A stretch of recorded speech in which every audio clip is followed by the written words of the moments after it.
Hello there from Vancouver. At this point of time, that's where I am. Jumping in for a very quick video to talk about the different options that people in India now have to travel to Canada. Since now, as we all know, that the direct flights from Canada to, or rather from India to Canada, have been banned, and the ban is now in progress, and it will remain in place until the 21st of September. So a lot of people, international students, permanent residents, families, workers, they're all anxious to get back to Canada. A lot of international students because they have their September intake to get on with. So these are the options you have. You have Maldives, which as of right now is quite popular. So you will take a flight from India, come to Maldives. Because Maldives has different islands, they are able to segregate the arriving tourists or arriving passengers, and therefore you don't have to quarantine. So they will put you on a different island away from the other residents of Maldives, and therefore there is no quarantine requirement.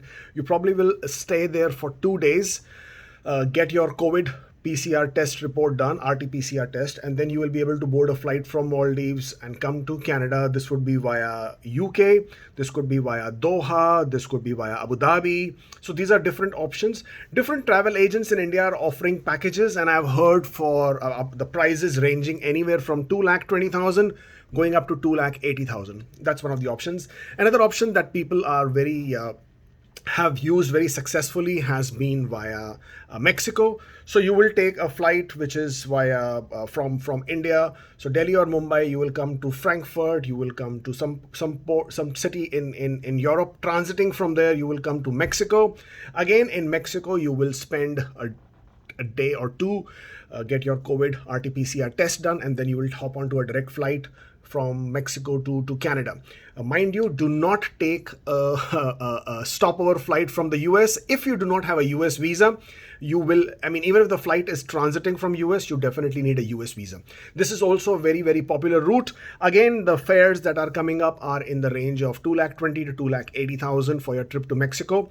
The other destinations which are also coming up, which are very popular, is Albania. In Albania, which is even more exciting, is the fact that you can actually do your COVID test within the airport premises itself, which is just outside the airport premises, and you can get it done very quickly. I think it takes few hours, 3 to 4 hours is what has been reported, and you can then hop on to the next flight onwards to Canada.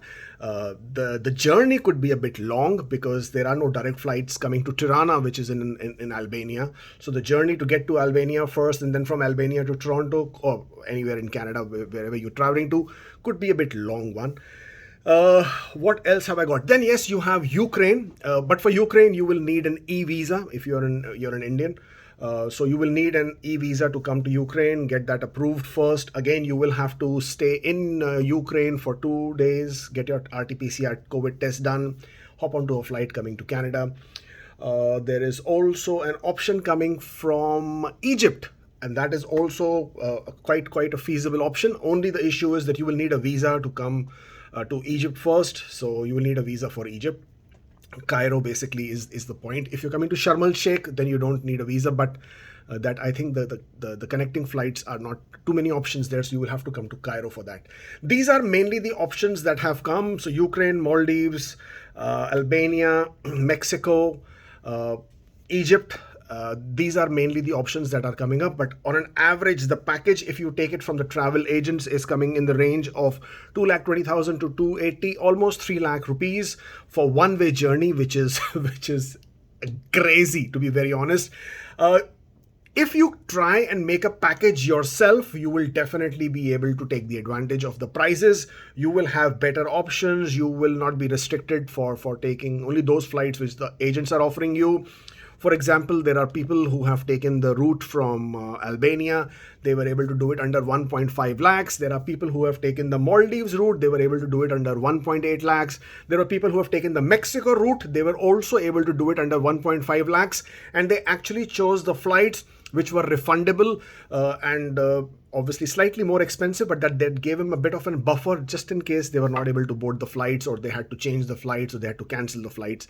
So that would be the more sensible way to go. Obviously, in such situation, managing your boarding lodging is your own additional expense. Paying for your RT-PCR test and the transportation to and fro the airport to the hotel and the RT-PCR is also your own expense, which is usually covered by the travel agents if they're offering you a package, but then there's a difference in price as well. So do your research, understand the consequences of taking a third route just in case you get stuck, because there were earlier some other reports from for people who had traveled from some other routes and they got stuck there. So always be aware, be knowledgeable, always keep in touch with things as they are happening, and then hopefully you will get to Canada and get on with your life. This was a short one. If you're not following us, then make sure you follow us back on this channel.